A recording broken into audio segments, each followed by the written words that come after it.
Yesterday was wild as a Jets fan. Darren Mougey did something I didn't think any GM would do, moving two huge cornerstone stars on your defense, tearing down that defense, and honestly, probably saving the franchise. You still have to hit on these picks, and we're going to get through what the compensation was. But if you can hit on these draft picks that he got for Sauce Gardner and Quinnen Williams, you're going to change the direction of this team for at least the next decade, for better or for worse. If it goes the other way and you screw up these picks, then the next decade is just going to be more losing. But if you hit on these picks and your evaluations are correct, there's a lot of good football coming. So let's back up a little bit. Let's go back to when Glenn and Mougey were first hired.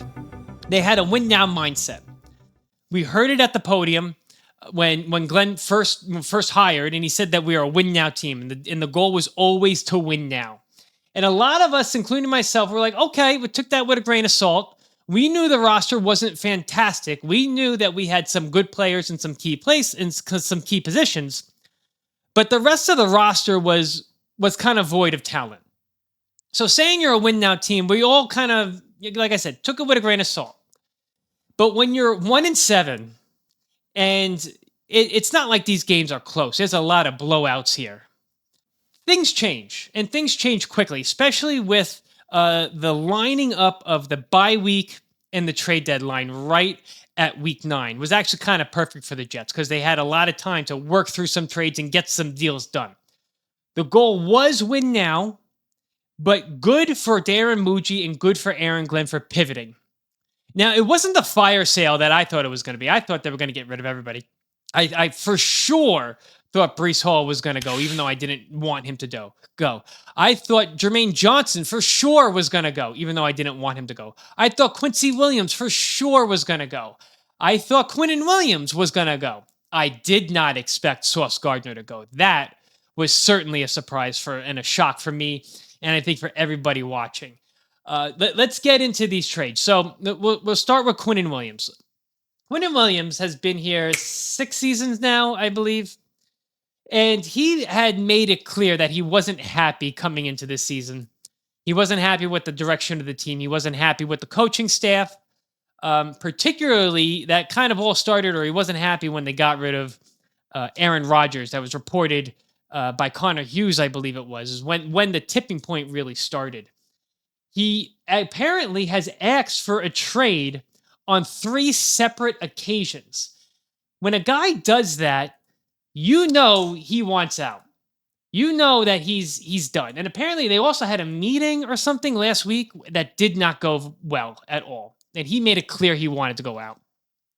This was a quote from Connor Hughes' podcast. It says, quote, "A captain and arguably the team's most impactful defensive player, Williams' relationship with the Jets deteriorated this season, according to multiple sources. The issues began with the decision to move on from quarterback Aaron Rodgers. Williams did not hide his frustrations, posting on social media, quote, 'Another rebuild for me, I guess.'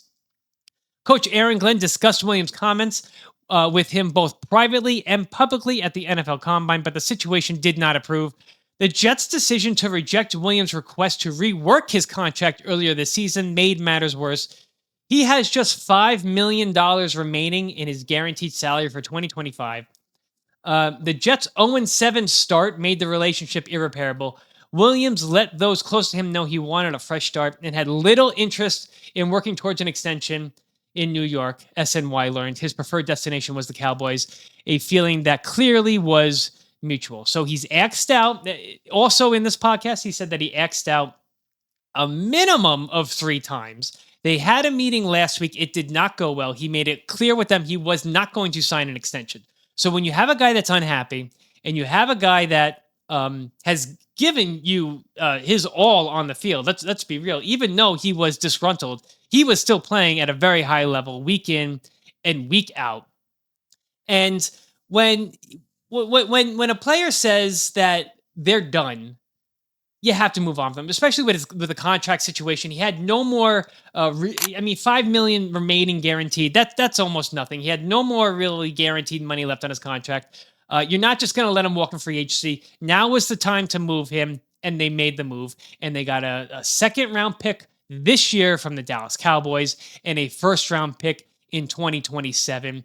And they got Mazi, who was it? Mazi Smith, a former first-round pick from a few years ago that really hasn't worked out. Kind of a throw-in piece there.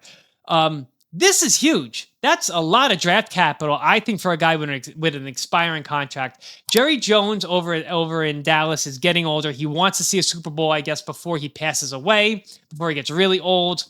And this is kind of the home run move or the final piece that they think they need to really compete in the NFC East and possibly make a playoff and a Super Bowl run.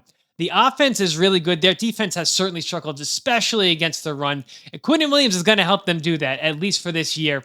And you know what? If he likes Dallas and they like him and he's playing well, he'll probably get another extension over there, and good for Quinnen. He kind of leaves a team that has, we've given a lot to him. He's given a lot back to us. I have no problems with Quinnen Williams, and he's going to move on, and he's going to probably get paid by the Cowboys, and good for him. He's going to a much more stabilized, much more winning organization than we are right now. So I'm happy for Quinnen Williams. I'm happy for the haul we got back. And another thing to point out with that first round pick in 2027, the Cowboys have 2 picks in the 2027 draft in the first round. They have their own, and they have Green Bay's from the Micah Parsons trade. So we get, and this is great on Darren Mougey, forcing Jerry Jones to give us the higher of the 2027 first round pick, which is huge. If Green Bay takes a dip, if the Cowboys take a dip, it doesn't matter. We're going to get the higher of the 2 picks. That is great value, I think, for a guy with an expiring contract who you knew wasn't going to come back. And, he would have just walked. He would have just walked, and it wouldn't have been good. Now, the Sauce Gardner trade, I don't think anybody saw coming. The Jets have really locked down the leaks coming out of that building. Not a single person saw this coming. Not from the Jets side, and certainly not from the Colts side. I was shocked. I'm sure you were shocked too. But apparently, they had been talking for a few weeks here. The Jets, and Darren Mougey said they were not actively shopping Sauce Gardner, but when the Colts kept upping their offer and upping their offer and upping their offer over and over and over again, eventually it got too good to pass up. And I don't blame them. 2 first-round picks for Sauce Gardner, who you just signed to an extension, who now you don't need to pay. Oh, and you also get Adonai Mitchell in the trade. We'll see what he turns out to be. And you unload that entire contract to the Colts. I don't see how you say no to that. Sauce Gardner is a very good corner. He's not as good lately as his first 2 seasons, the 2 all-pro seasons. Defensive Rookie of the Year his first season. Last season, he definitely took a dive. Not a dive, but a dip in his play. This year was, you could say he was mediocre, but you could also say people weren't targeting him, so he wasn't getting the touches. The fact is that he is a good top 10, top 5 starting cornerback in this league. But when you have Brandon Stevens on the roster, when you draft A.Z. Thomas, who played very well in replacing Sauce Gardner at the times he was hurt, and you bring in someone like Jarvis Brownlee to help out at cornerback, Sauce kind of came expendable. I hate to say it, but the return that you get back for him in those 2 first-round picks are more than what he would have given you in play over the term of his contract. It just is what it is. Eventually, the deal just becomes too good to pass up. So we have this year's and next year's Colts first-round pick. Right now, the Colts are sitting 32nd. They have the best record in the league. You don't know how the season's going to turn out. If they make the playoffs, if they go on a little bit of run, it'll be a later round pick. Next year, if they take a dive, you're going to have a higher end pick, somewhere in the mid-teens, mid-20s. You don't know. But for a regime that is trying to build this team in their image, that is trying to restock everything, that wasn't good from the previous regime. I mean, we have 30 expiring contracts, I think it is. There's a lot that needs to go into rebuilding this team, and you just didn't have the draft capital before yesterday to do that. The offers were too good to pass up. That's a direct quote from Darren Mougey. When Chris Ballard calls you and says, I'm going to give you a first-round pick, and you say no. You say, okay, I'm going to give you 2 first-round picks. You still say no. Then he says, I'm going to give you 2 first-round picks, eat the entire contract. Oh, and you can also have Adonai Mitchell. I don't know how you say no to that. And it's nothing against Sauce Gardner. He's a fantastic player. But that's like a Godfather offer. And the Colts need him. The Colts have a really tough schedule coming up. They have some wide receivers that they really need to lock down soon. And Sauce is going to fit in very well in their zone concepts. Sauce played much better under Salah's defense, which is more of a zone-type defense, than Glenn's did this year, which is more of a man-to-man. That's kind of where Sauce lives. And I think he's going to fit in beautifully over there. You know, let him go. Let him and let Quinnen go. Look, Quinnen, for Quinnen's sake, he's 27. He's on the back half of his contract. For defensive tackles, that's kind of the other side of the hill. You're starting to get past their prime. Sauce is in the middle of his prime. This team is not going to be competing for playoffs and is not going to be otherworldly good or competing with Sauce and Quinnen on the roster in their prime. So that's why you have to take these guys and move them when you can. Now, for the 2 guys that we heard rumors of all day that didn't get moved, I am happy they kept JJ. I'm happy they kept Breece Hall for multiple reasons. First, Jermaine Johnson, the Jets wanted a 2nd-round pick for him. And there were some rumors that have come out last night and earlier this morning that the Jets did have a 2nd-round offer sitting on the table. I think it was the 49ers. I think Robert Saleh wanted to get JJ back, but the Jets wanted more.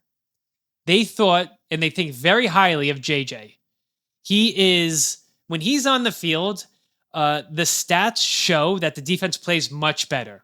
The yards per rush go down. The yards per pass go down. He does provide a good amount of pressure from the edge. He may not get the sacks you want, but he is a very smart player. From the Jets' perspective, requiring a 2nd-round pick plus more for an edge rusher coming off of an Achilles, who then was out 3 or 4 weeks with a calf injury or lower leg injury. I don't remember. Maybe it's an ankle. I can't remember exactly. I think it's kind of crazy. That is a really high bar to set for someone with that kind of injury history. But his play is absolutely worth it. If he stays healthy the rest of the season and is healthy next year, he's going to provide more to you than a 2nd-round pick, I think, would have. He's a very smart player. I'm happy they kept him. And honestly, another team picking him up also has that $13 million 5th-round option looming over the top of him. So that was a hard one to sell, but I am happy they kept him. He's a good player. Breece Hall, on the other hand, I don't see how anybody was going to trade for Breece Hall and give up a 3rd-round pick and immediately have to sign him to an extension.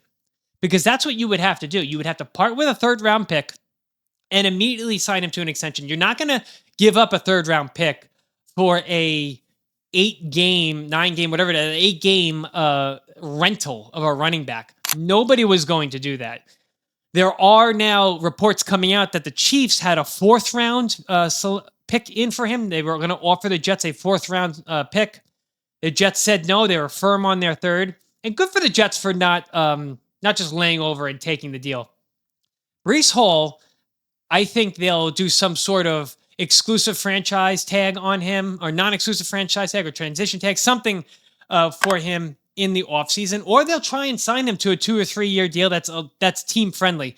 Breece Hall in the running game is going to be worth more to you with a rookie quarterback, and we'll get into the picks and what they can do with these picks, but he's going to be worth more to you supporting a rookie quarterback with that run game than any sort of 3rd or 4th-round pick that you could have potentially gotten in a trade. That's just my opinion, and I don't think that's outlandish.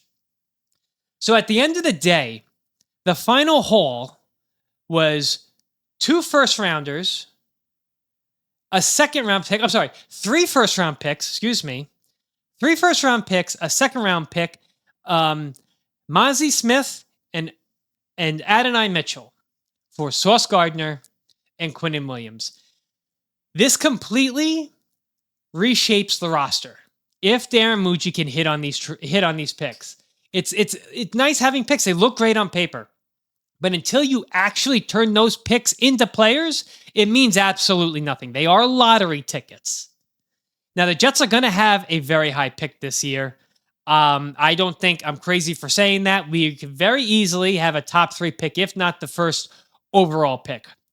If you have someone ahead of you and has a first overall pick, you have the ammunition now to move up to first and say, we want that first overall pick. Here's our first. Here's the Colts first, or here's our second. Whatever it is, you have the ammunition to move up there and get, honestly, the quarterback that is going to change this franchise. I am firmly of the belief that someone like Fernando Mendoza or Ty Simpson coming into this organization changes everything. I am higher on Fernando Mendoza than I am Simpson. That could change. The college football playoffs are going to show us a lot about who these guys are and how well they can play under pressure. But this is a franchise-altering move. This is changing the direction of the franchise for at least the next decade. This feels like when Joe Douglas first came in and he moved on from Jamal Adams in 2020 and got that haul. And then the next season moved on from Sam Darnold and got that haul. Unfortunately, the picks did not work out. We all know what happened with Zach Wilson. But this is what any new regime is going to do. They're going to take the first year and evaluate the players that are on the roster, regardless of if they think they can win now or not. They're going to evaluate what's happening. They're going to evaluate the players that are on the field. There's only so much you can get out of practice and training camp. You have to see how these guys react when the bullets are flying. They're taking stock of the entire roster. Darren Mougey said it himself. Every single player on the roster has some sort of value assigned to them, so that if trades come in, or trade offers come in, that is, they can look back at those values and say, you know what? We want to do X, Y, and Z with these players. Everybody is being evaluated this season. They need to rebuild from the ground up. Now, you could say they could have gone far. They could have gotten rid of Breece. They could have gotten rid of JJ. They could have gotten rid of Quincy. They could have, I don't know, they could have moved on from anybody on this roster. Except Garrett Wilson. Apparently, he was untouchable. That was also tweeted out. People did call for Garrett Wilson. Those calls were shut down immediately. No one is moving on from... The Jets will never move on from Garrett Wilson unless he wants to be out of here. He is a jet to the wheels falls off kind of guy. So it's not like a total rebuild, scorched earth rebuild, where they have nothing and they have to build something out of it. They got a very, very big haul for these 2 players. And I think they may have said, you know what? This is enough. We don't want to tear this down too much. The defense is going to be worse the rest of the season. This was not a top 5 defense, no matter how much Diana Rossini wants to say it was. I'm not sure where she got that quote. I have my opinions, but the stats don't show it at all. They're going to have issues now with the run game. They're going to have issues now defending the pass. They're going to give up a lot of points, but it's okay. Darren Mougey and Aaron Glenn aren't going anywhere, at least for the next season and maybe the season after that. They're not going anywhere. They're going to build this team in their image. They're going to select a quarterback very high in this draft, and it is a good thing. It's a good thing, guys. I don't know what I don't know what else to tell you. This is exactly what needs to happen. Not a full bare bones restart, but enough ammunition now to build this team in their image and move forward. Let me know what you guys think of these picks, of these trades. I mean, let me know what you think they're going to do in the draft. Are you happy that Sauce is gone? Are you happy that Quinnen is gone? Look, I'm not. The fan in me isn't happy that some fan favorites and some good players are gone.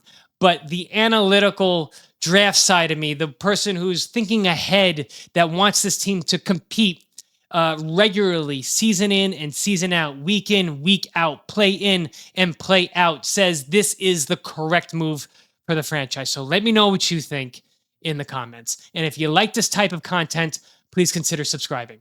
Thank you for watching.